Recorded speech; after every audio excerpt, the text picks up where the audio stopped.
Ladies and gentlemen, sports fans alike, welcome to another edition of Bill Swerski Sports Talk Chicago. One of the couple, two, three best podcasts around. So sit back, grab yourself a cold one and a Polish sausage, park your keister in the French room, and listen to Bill Swerski Sports Talk Chicago. In Chicago, you know that all sports rock. The Bears, Hawks, Bulls, Cubs and Sox. Pick your favorite, you can choose. As long as the Packers lose. For everything you need to know, it's Bill Swerski Sports Talk Chicago. Bill Swerski Sports Talk Chicago. Hey everybody, welcome to another edition of Bill Swerski Sports Talk Chicago. This is your host, Shawn. Singular today. Alex could not be here today. He had family functions. He will be back next week. But we will have an awesome episode, I promise you. But first, I'd like to thank our sponsor, the Rockford Ice Hogs. If you're not familiar with the Rockford Ice Hogs, they're the AHL minor league affiliate of the Chicago Blackhawks. What does that mean for you? You can see the Stars of Tomorrow today at family-friendly, affordable prices. Sure, the season's over, but that shouldn't stop you from heading on over to icehogs.com, getting yourself a hat, shirt, jersey, signing up for season tickets next season, and more. Tell them Swerski Sports sent you. Everybody, how are you? I'm recording this on Father's Day 2021.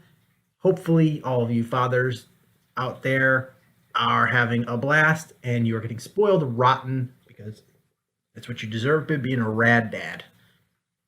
I was spoiled, and I think I gained 20 pounds. We went out to eat for lunch and for dinner. Had some delicious food. We have a rowboat. Took the rowboat out on the Des Plaines River with my wife and daughter, and just had a relaxing morning. So it was a good Father's Day. I can't complain. And then after I record this, I'm going to watch the movie Peninsula, which is a sequel to, I believe it's a Korean movie. I apologize if it's not, but it's a sequel to a movie called Train to Busan. Zombie movie. Excited to watch it. I'm going to sit down tonight after our recording and just relax. So let's bang this out real quick. I want to talk Cubs, White Sox, and I want to get into the Bears because there's some fairly reasonable Bears news going on. But first, this was a real tough week for the Cubs and the White Sox. I realized that the Cubs faced a very, very good Mets team, and the White Sox faced a first place Tampa team and a first place Houston team. This is playoff type preview, real playoff type atmosphere going on in these series, and both teams had their struggles at some point. I want to jump into Cubs first because they really did struggle this week. They had a 4-game set against the Mets, losing 3 of 4 and barely eking out the one to prevent the 4-game sweep. And then they followed up with losing 2 of 3 badly to the Marlins. This is a Marlins team that literally just got swept by the St. Louis Cardinals. So, the Cubs' offensive struggles are the striking key here. The pitching was up and down this past week, but the offense was piss poor. And we saw a recurring problem, some problem that we have seen countless times before that we've talked about ad nauseum on this show. It is the long ball or nothing offense, and it came back big this time. Honestly, Monday's game against the Mets, Tuesday, so all 4 games against the Mets, and the first 2 games against the Marlins, 100% of the Cubs' runs were scored off of home run. 100% of the Cubs' runs were scored off of home runs. That's not a sustainable offensive model. You can't do that. Sure, you're a team that hits a lot of home runs. That should be bolstering the offense that you have, making it more potent, not being the sole means of being able to score runs. That's a problem. You look at the run production this week. 2, 2, 3, 2, 2, 1, 2. They scored more than 2 only once this whole week. That's not good baseball. For the week, they averaged less than 2 runs a game. You don't win a lot of baseball games that way. And it's, you're seeing such low hit totals. And I get you saw some really good pitchers, like you saw Taijuan Walker, you saw Jacob deGrom, but that still shouldn't be an excuse for how poor this has been, because this is not an isolated incident. If this was a rough week, Cubs offense, had been on fire before this, really, no. This is a problem we have seen for the last several years. And I don't know what the fix is for it. You've got too many boomer bust guys, and Javi Baez is a prime example of that. He didn't have a terrible week.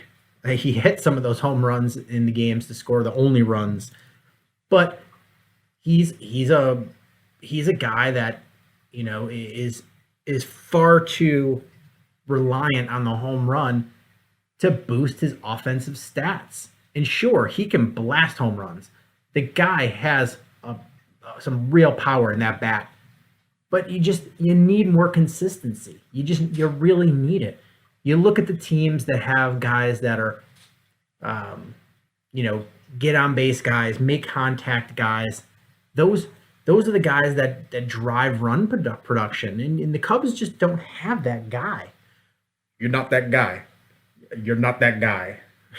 You can go up and down the Cubs lineup. You're not that guy. But I don't know what else to say. You look at Taijuan Walker. He just absolutely shut down the Cubs. 7 innings, 12 strikeouts, no walks. Just mowed the Cubs down. I mean, that was one of the most epic performances we've seen by a Mets pitcher, in recent memory. The next day, you saw deGrom come in, face 9 batters. 9 batters, struck out 8 of the 9. And then before he left for an injury, and that was the game the Cubs scored 3 runs this week. If Jacob deGrom doesn't come out because of soreness, out of precaution, because if I'm reading correctly, he's not going to miss a start. So it was a precautionary thing. The guy does not allow 3 runs. And the Cubs don't break the 2-run threshold this whole week. It took a guy coming out because of potential injury for them to get those runs. And really you take a deeper look at what the Cubs are. And, I know there's a lot of national media that's saying, well, the Cubs can't be sellers at the deadline. Why the hell not? Why? When they're firing on all cylinders, sure, they look good, but you're relying on some really just off the wall things for the Cubs to be contenders. Offense wise, you can completely pitch me on a scenario where the Cubs offense clicks. You got Nico Horner coming back from injury, which is going to be huge for them, I think, because he was really swinging the bat well before he went down with injury. So I think that's going to be a boost. Chris Bryant continuing playing like an MVP type level, maybe not quite MVP, but very, very good level. And Anthony Rizzo catches fire. Javi Baez catches fire. Jock Peterson showing power. Like you can sell me on an idea where the Cubs score runs, because they can. They absolutely can. And it's funny, you look at stats, and for the last several years they've been towards the top of runs scored, total.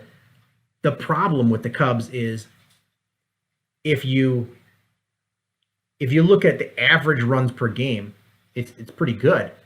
But if you look at what the mean or the median is, where you take how many runs they score per game, and then you see, because I what I'm trying to say is they score a lot of runs in a bunch of games, and then there's a lot of games where they don't score any runs.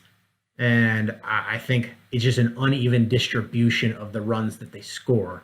There's a lot of runs they score, but they're just an uneven distribution in games. So really, you could pitch me on an idea where a scenario where the Cubs are just putting up some huge offensive numbers. The issue that you have a harder time selling to me is come postseason that this Cubs pitching staff is going to be able to hold down the best teams in the National League in a series. We're starting to see Kyle Hendricks really look like Kyle Hendricks that we come to expect. He's starting to deal. So you saw him Thursday against the Mets. So the one game the Mets didn't win in that series, Kyle Hendricks was dealing. 6 innings, 2 hits, no runs, 7 strikeouts, only 2 walks. Like that's a big game. So we have a historical precedence for Kyle Hendricks pitching well in the postseason. So that's realistic. And I'm talking postseason rather than just coming the division, because the Cubs division is pretty much garbage. The Pirates they're a quadruple A team. They're not a real major league team. They're bad. The Reds have just been kind of a disaster. They shouldn't be. On paper, they should be a much better team. They've just been a disaster on the field. The Cardinals just have no pitching, and the Brewers, they can't hit. So the Cubs have every chance there is to win this division. I mean, it's there for the taking. This is a bad division. Sure, second half of the season, somebody could catch fire. And if it is anybody, it's probably the Cardinals. But I just don't see them going on this huge run just because of their pitching. It's been a lot of injuries, and what's there has been bad. So the Cubs really have every opportunity to win this division. So that's why I kind of talk playoffs. But then, you look beyond Kyle Hendricks. What do you have? You have Zach Davies, who, sure, he had a stretch where he was probably the best he's ever pitched. But you saw what you got against the Marlins, and that's the Zach Davies you worry about coming through when you need him the most. 6 innings, 8 earned runs, just a bad Zach Davies. So I just don't have faith in him being good. And then relying on 2021 Jake Arrieta, that guy has been bad the last 2 starts. I know he has it in him to muster up a really good start when he needs it. I mean, look at what he did against Yu Darvish. You figured there was no way he could win that game. I'll pitch Yu Darvish, who pitched a really good game. He could muster up a good start here or there, but in a series or a back-to-back series, I do not have any faith in Jake Arrieta. Maybe Albert Alzolay, but this starting pitching staff just is not good enough. Bullpen, I'm confident in. They've proven to be very good, and you've got this 3-headed monster that's been really good of Tepera, Chafin, and Kimbrel that has been very good for the Cubs. And you sort of get through 6. You feel like you could shut them down the rest of the game if need be. But, I just worry about burning through the bullpen by the end of the season. That's when you have starting pitching and a good bullpen, that tends to happen. Is you you're like, you rely so much on your bullpen that you burn through them, and then they're gassed by the time the end of the season comes around. So this Cubs team, I'm not, I don't think they're good enough to compete for a World Series. So for me, I'm like, why wouldn't you be a seller? I know we've got another month before we have to make that decision as the front office, but my concern is if they're still in first place or within arm's reach of first place, my big concern is they become buyers. And you're starting to stabilize this farm system where you've got guys you're like that are kind of intriguing. It's not one of the deepest farm systems in baseball, but you've got guys that you're actually like, oh, I think they could come in and be helpful. I'm excited to see them. They're getting close. And you're going to start selling that off to bring in guys, especially for rentals. You've got a lot of big decisions to make, and you got a lot of soul searching because this team could completely look different next year. Are you hanging on to Kimbrel because he's gone at the end of the season? Chris Bryant could be gone. Javi Baez could be gone. There's a lot of these guys that just could be gone. And, if you don't have an absolute strong belief that this team could win a World Series, and I don't know what gives you the indication that they could, why wouldn't you break this up a few months early and take whatever rewards you can get for trading them? Now, sure, this is all predicated on other teams making good offers. If somebody's not offering you anything worthwhile, then sure, you keep Craig Kimbrel, you keep Zach Davies. It's got to be worthwhile for your trade. You have to have the future value there. If you get a Gleyber Torres type trade for Craig Kimbrel, how do you say no to that? It just seems silly. So yeah, I'm of the belief. I know David Haas says, "How do you trade these guys?" You look, when the Cubs won the World Series, you watch that team and you went, "This is a team that could win a World Series. I'm confident in it." The year before, you were like, "I feel confident," and then, these last couple of years, you just watched and you're like, "I don't care if they're in the playoff hunt. They just don't look like they can win." And once you saw them in the playoffs, you were like, they pooped the bed. So this is the type of team that you have. This is the type where they're just, maybe they win the division, maybe they get a wild card, but do you see them making any noise in the playoffs? You saw what they did against the Mets team. They just got blown out of the water. I just am hesitant to risk the potential that you have for the next few years of maybe rebounding and actually having a young core again, where you have this window of contention again for, a sad last hurrah. That's my 2 cents on it. This could all change in the next few weeks, but I really don't see it that way. You just, even if the bats come alive, I just can't be confident in the pitching.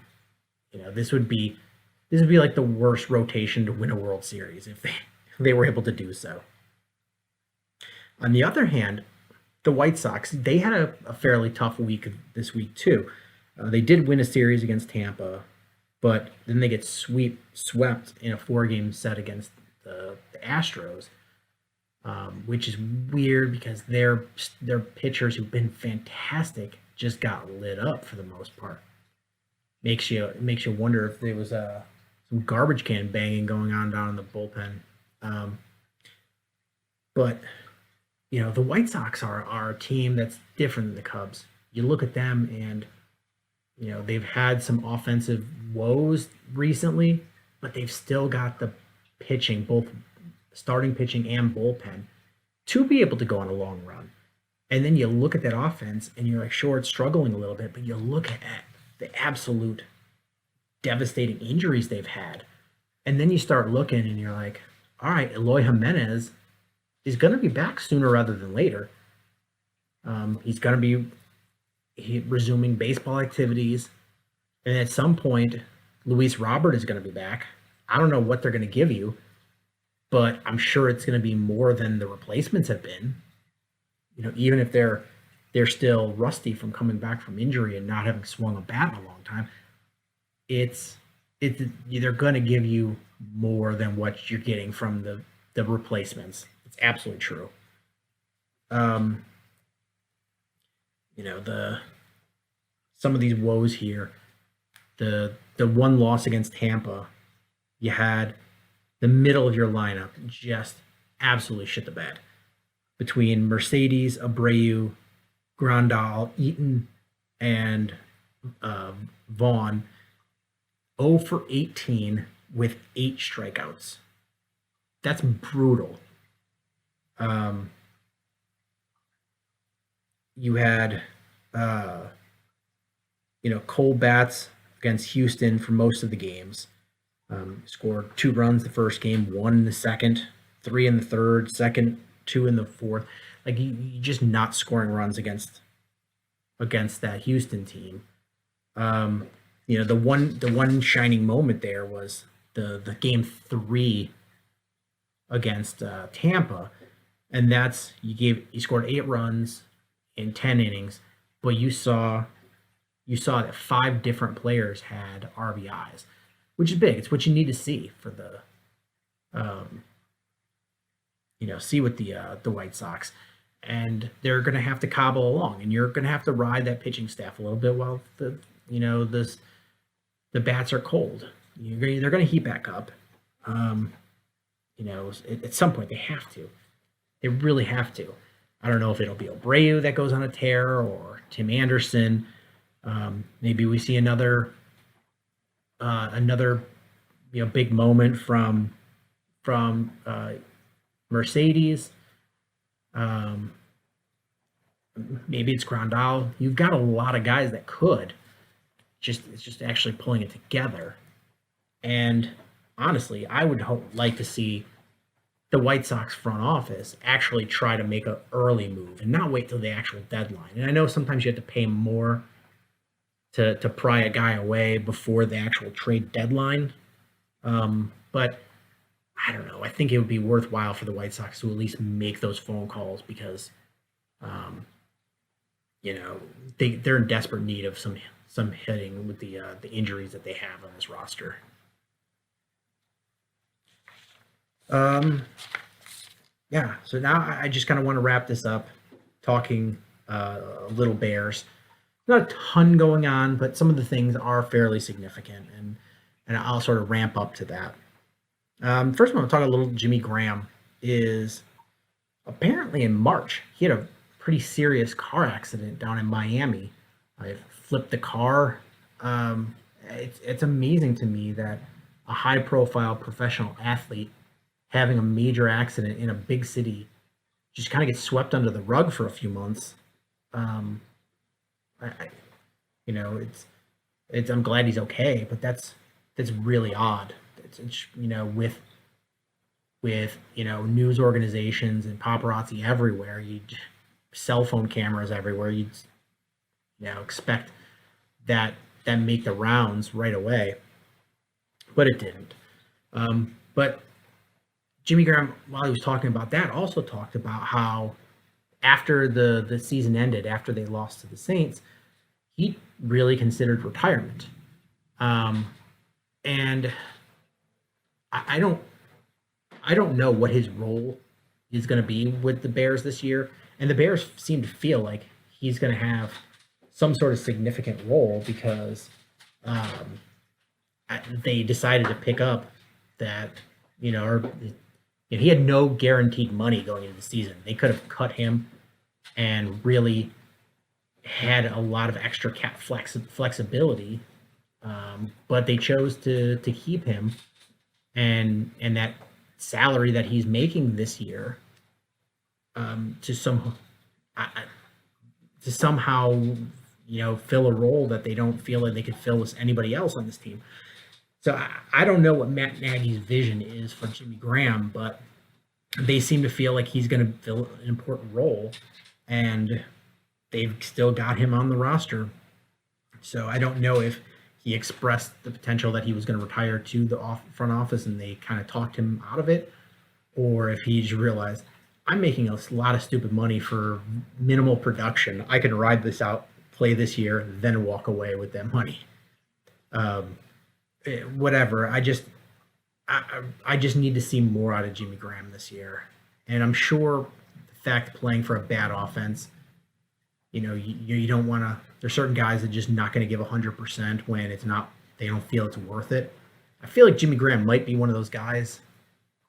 And hopefully, this year with what's looking like a rebuilt offensive line and a new quarterback, maybe we see his real try-hardness this year come back, because I think if he actually gives a shit, he could at least, if nothing else, be a big red zone threat.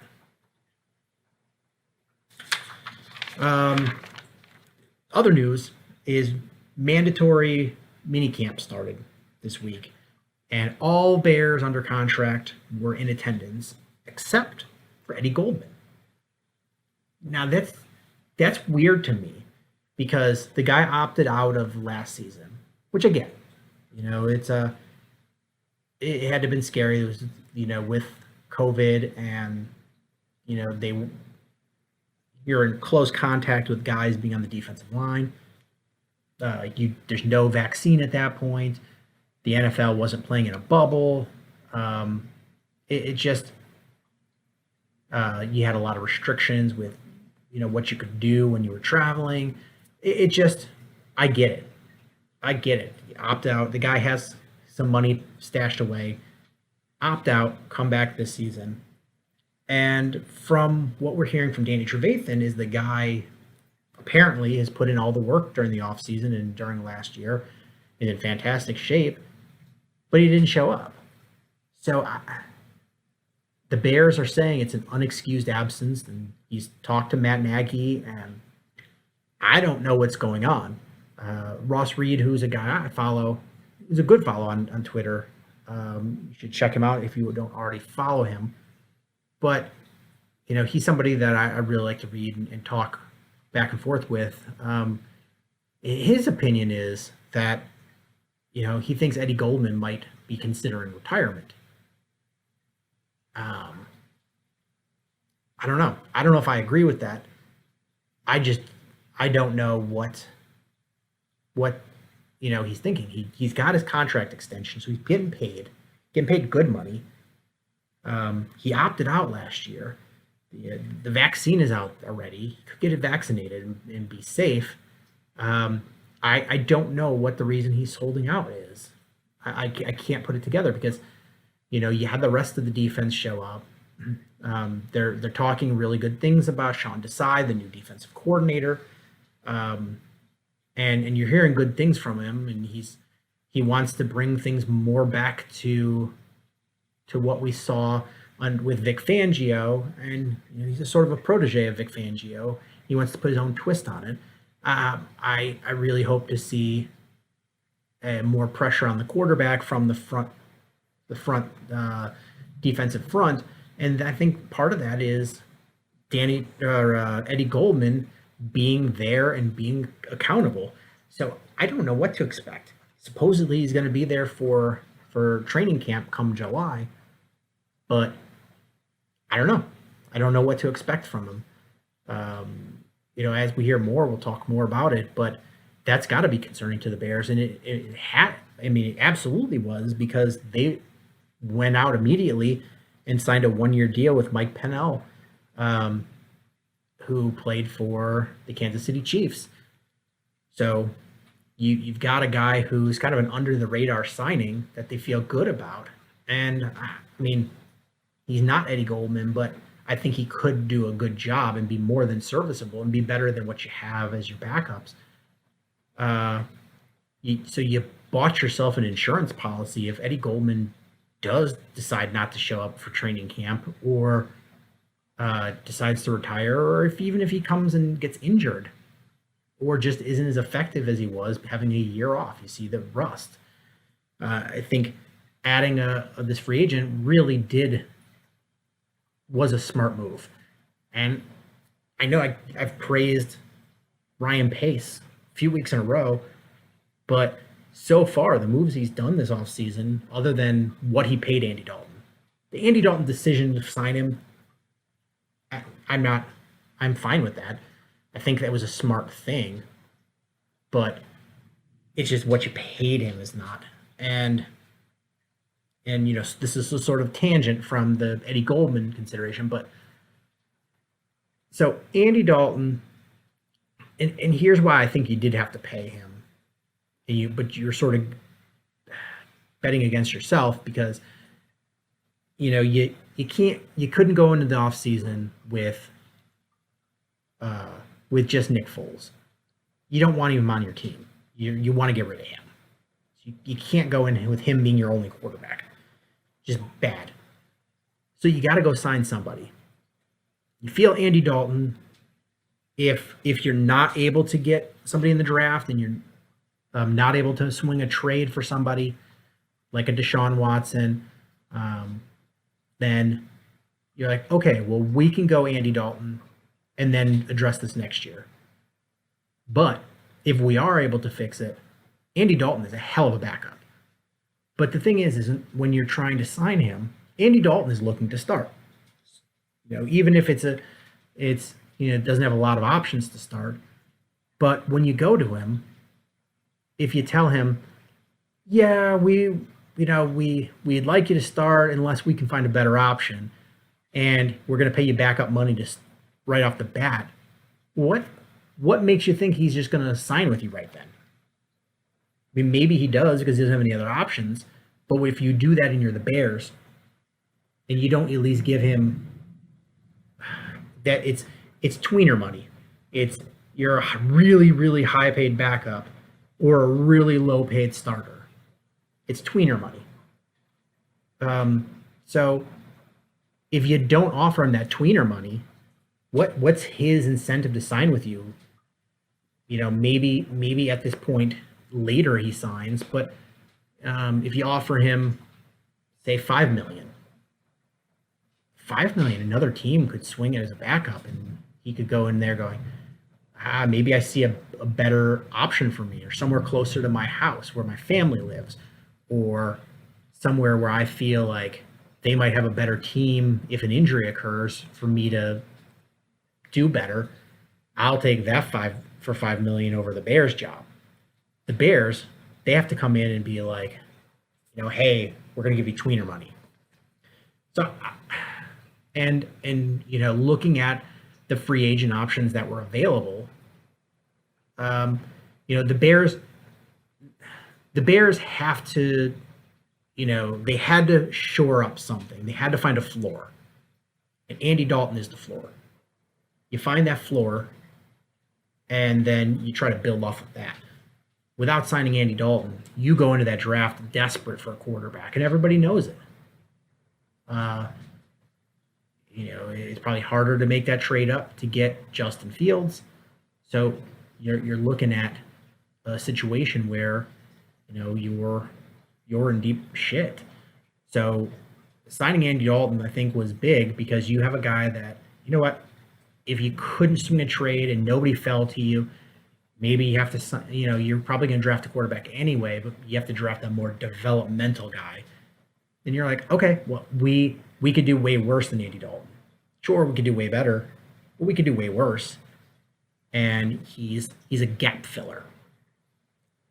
So I'm not going to hate on Andy Dalton. I'm not going to hate on the decision to bring in Andy Dalton. It sucks the amount of money they paid for him.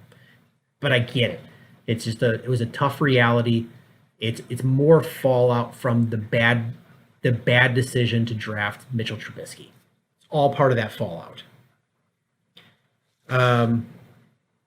So going back to where that tangent came from is Ryan Pace. What we've seen ever since he came in is when he identifies there's a big hole, he tries to fill it, good, bad, or otherwise. Last year you saw him bring in like a bajillion tight ends. This year it's fixing the quarterback. Is you parted ways with Trubisky. You're pushing Nick Foles down to a third string. You traded and drafted for Justin Fields, and now you've got Andy Dalton. So he's always trying to not get caught with a gaping hole. At least put some sort of stopgap in there until he can long-term fix it. It's a reasonable idea to a way to handle problems. I just don't always agree with the decisions on what to use to patch those holes and the results that we get. But, this Mike Pennell signing is probably a good insurance policy in case you don't have Eddie Goldman or Eddie Goldman is rusty or injured. So I feel like that was what you expected from Ryan Pace, and I think it was a good signing. So Ryan Pace has kind of done pretty well this offseason. Another one is Kendall Vildor apparently had a good camp. Didn't play that well last year. We saw okay in moments, just looked kind of lost at others, but has looked good, looks aggressive, looks like he is really trying to win that starting spot opposite Jalen Johnson, which is good. I think if Kendall Vildor is able to step up and win that job, I think that's huge for the Bears, because then that pushes Marcus Trufant and Artie Burns down to, competing for that third cornerback spot or, nickel dime spot. And I think that's big, because that means, who, when he's healthy, who Marcus Trufant is. So, or Desmond Trufant, brain fart. Desmond Trufant is, who he is, and when he's healthy, if you can beat him out, you feel a lot more confident about your defensive backfield. So I'm rooting for Kendall Vildor to do well. I really am, because, I feel like that's an improvement for the Bears. Looks good. He's a young guy that the Bears brought in. So I'm really rooting for him, and it'll be intriguing to see what we see from him in training camp. Also, Graham, that they drafted this year, I think it was 6th round. It'd be interesting to see what he can do too, because I'm reading a lot of articles talking about how he could be an under the radar guy for the Bears in training camp. So it'll be interesting to see. I think that's a wide open battle. Is you've got one cornerback spot with Jalen Johnson, but that other starting cornerback spot, there's like 5 guys with a legit chance to win that spot, and it's wide open. And then a quick tidbit before we get to the big thing I want to talk about is in the trailer for Madden 22, there is a clip of Justin Fields, which, I know it doesn't mean anything in real life, but, when we're Bears fans and we are so desperate for good quarterback play, seeing the video game for NFL football take a notice of our quarterback and featuring this in the trailer, that tugs at those the feel good strings in your body that are like, oh my God, maybe we're gonna have a good quarterback. Maybe we will. It's not a lot, but it's enough for me as a Bears fan to just get some, that little taste, little tiny taste, half a swig of the warm and fuzzies that other teams seem to have with their quarterback situation. And I know we've got a long way to go before we can anoint Justin Fields, but just seeing him in the Madden trailer, just a little bit of warm and fuzzies, a little bit. But the final thing I want to talk about with the Bears is the sort of bombshell that Ted Phillips announced that the Bears placed a bid to buy the land in Arlington Heights where the Arlington Race Track is. And that has got just all the national and local media in a buzz. Bears could be moving to a suburban site. Bears could be moving to a suburban site. And I know there's a lot of Bears fans that are just thrilled about this. And I'm not one of them, to be honest with you. I'm hesitant about it. And I'm going to talk you through it here. And I've listened to all the reasons why people are excited. And I see there's some merit into it, but I think there's a lot of things that not everybody is considering. So right now they play in Soldier Field, which got renovated in 2003 or something. And it was an absolute unapologetic disaster. That, revamp of Soldier Field was a disaster. They took an already pretty small stadium, especially for the size of the city, and they shrunk it by 5,000 seats. And when they showed the plans for it, everybody was up in arms saying, this is stupid. This is completely stupid. And then because of these renovations, it took Soldier Field off of the historic landmark registry. So it really did a number on the stadium. There's less money for the Bears. There's no retractable dome on it. We play in Chicago on the lake. There's no retractable dome, and there's just nothing good about the renovation for it.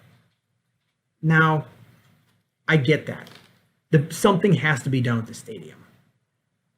Whether it's a new stadium or you completely just start from scratch and rebuild a stadium there, whatever the case may be, you've got to do something. And the Bears have to have a new facility. They just have to. Now, the issue is that as far as NFL teams go, the Bears are kind of cash poor. They're a family. They're a family that does nothing but own the Bears. So sure, they make a lot of money compared to what you or I make. But when you look at what the cost of a stadium is, they could be, between the land and the stadium, you could be looking at $1 billion. That family doesn't have $1 billion. Their net worth of over $1 billion is because they own the team. But they don't own a stadium. They don't, and we're also about to see, well before, putting a bid on the land in Arlington Heights is one thing. But they have a lease with the city of Chicago until 2033. It's an absolute fact that Virginia McCaskey will be dead by that point. And I'm not trying to be, like a shock jock here. I'm not trying to be mean. Just talking facts. The woman's almost 100 years old. She's she's 98 now, I think, about to turn 99. She's a very old woman. It just, we're 2021, so we're talking 12 years. So is she going to live to be 111? I don't think so. So, we're looking at a Virginia McCaskey will be dead by that point, and there's already buzz, and I don't know how realistic it is, but there's already buzz that the rest of a lot of the family that's going to be, the kids and the grandkids that the team is going to be split between are interested in selling. So I don't know how that inheritance will work, how it gets split, but there's already talk about selling. And for a family that's all they do is own the Bears, maybe it is smart to check out and sell the team And see what you can do with that. And maybe they're looking at it as that's might be what happens, and you can get a bigger, like a bigger chunk of money when you sell it, because normally you'd sell the team and you'd sell the stadium, but the Bears don't have a stadium. They don't own the stadium. They don't own Soldier Field. The city of Chicago and Park District owns the stadium. They lease it. So if they own this land, at least they buy this land, they could be like, well, we've got this land that's huge. I think it might be, if they were to build a stadium there, it could be, if I'm not mistaken, the biggest plot of land an NFL stadium is on, when then you'd start building stuff around it. But if you have this giant plot of land and the team, maybe that looks much more enticing than just selling the team alone. That's something to consider. But regardless, I'm not in the camp that's Soldier Field is fine, just keep playing. No, you need a dome or a retractable dome, preferably a retractable dome, because you can take advantage of a lot of nice weather, and dome it off in the crap weather. We're in 2021, and it'll be several years before a new stadium gets built anyway, so the technology will be there to do something rad like that. I mean, it's already out there, but the technology is there. It's just going to get better. You also need a bigger stadium. You're Chicago. If you build the stadium big enough and you put a dome on it, guess what? You will get a Super Bowl. Do you know how cool it'll be to have a Super Bowl in Chicago? It'll be real cool. I'll tell you that much. New York got a Super Bowl. Chicago will get a Super Bowl if they have the stadium big enough and they have a dome, period. Now, and they need something with a better field turf. What you have is garbage. So I get where it's at if things have to change. But I'm not in the camp of moving the team to Arlington Heights. One is you hear the fans that are pro Arlington Heights be like, well, they got a metro station. Okay, they do. There's a metro station. They have to cross a big street to get to, but where does that metro station go to? It's not like a metro station is magic and it's like this magic hub that gets you from anywhere to Soldier Field. It's, Soldier Field has a metro stop too. And it's actually near hubs, like actual hubs. So you could come from all over the region to get to near Soldier Field using Metro. Arlington Heights, city residents got to go all the way downtown, then get on the train at, I think, Ogilvie, and then go all the way out to Arlington Heights. Oh, you want to come from Aurora or Naperville or Joliet to go to the Bears game? Okay, well, what metro train line are you taking? You would have to go take the train into downtown and then take the train back outbound. And then going back, you'd have to take the train from Arlington Heights back downtown, back outbound to wherever you live. So really, that metro station is only good if you live in Harvard, Illinois, or you live in Palatine. Whoop-de-doo. So that metro stop is not a selling point to me. I mean, me as a city fan, not helpful to me. I would have to drive to the stadium. Right now, I can take public transportation multiple ways to get to Soldier Field. I can take bus. I can take L. I can take Metro. I can do multiple ways to get there. And going to Arlington Heights, I would have to drive. And, okay, you're near an expressway. But coming again from the south suburbs, that's not that convenient.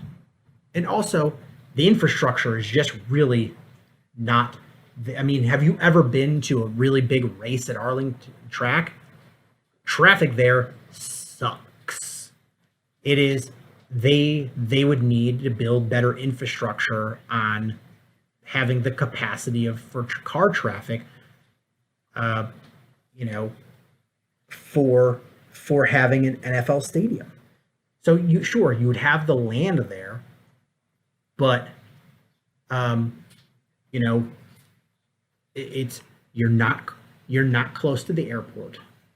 So anybody coming in for a game is going to have to, again, Uber from Midway or O'Hare. God forbid Midway. Midway would be just a disaster flying into Midway trying to go to Arlington Heights. And O'Hare is not that much better. You're hitting traffic. What else is there to do in Arlington Heights? There's nothing.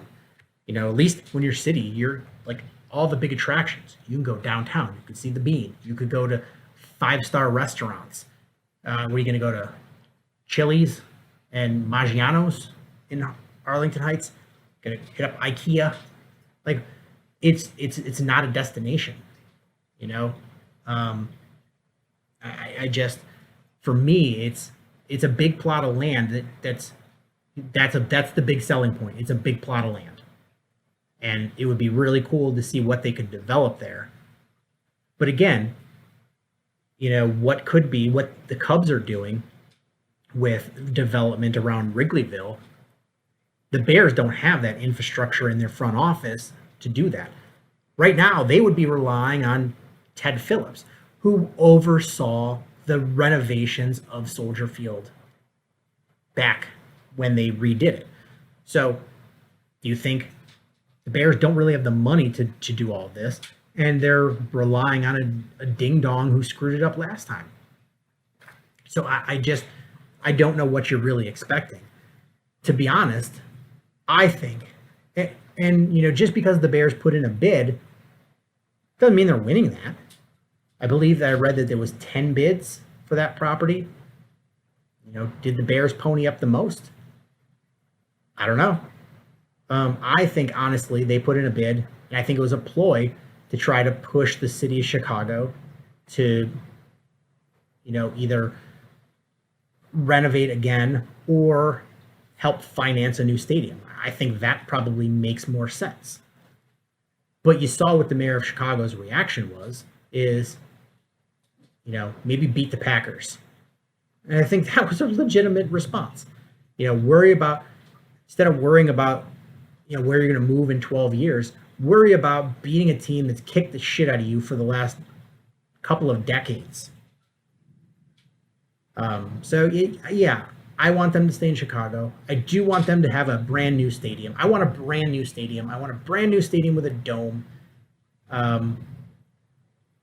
You have to be creative. It's not going to have this giant plot of land like some of the newer stadiums have.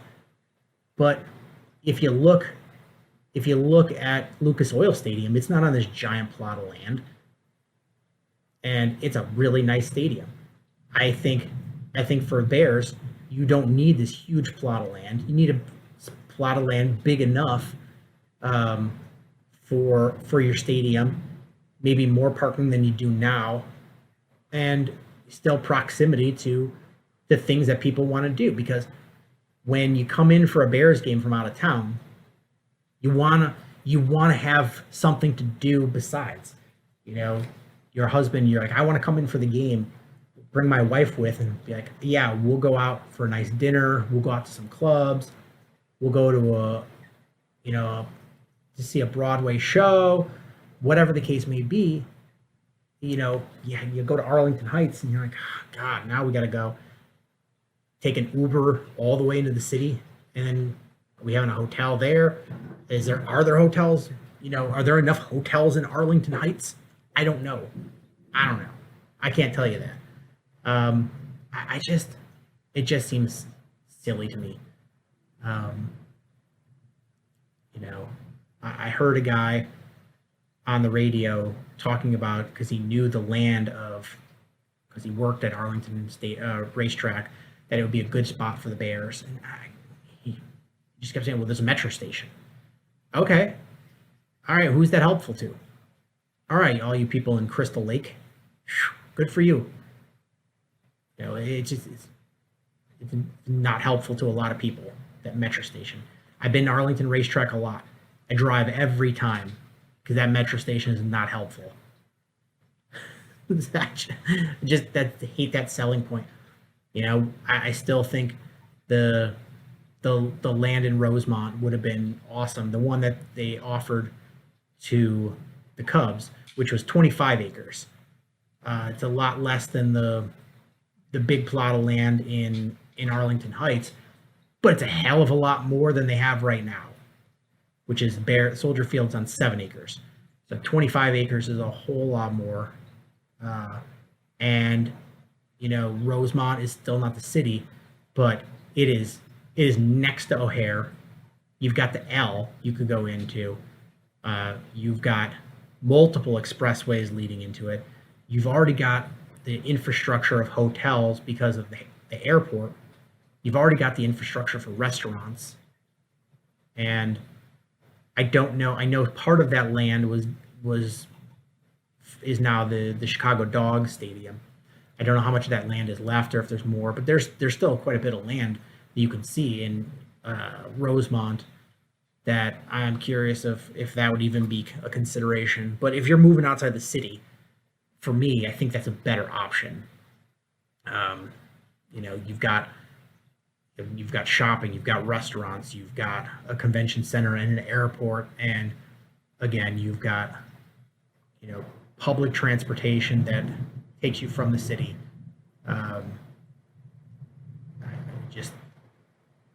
It just seems better to me. But honestly, I would rather be in the city. And, you know, coming from arguably the worst stadium situation in the NFL,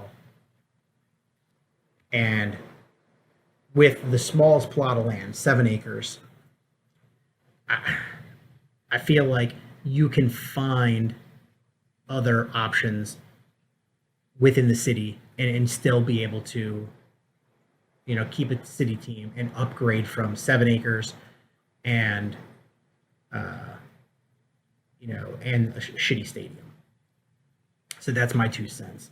And maybe they do move to Arlington Heights. I'm not a fortune teller.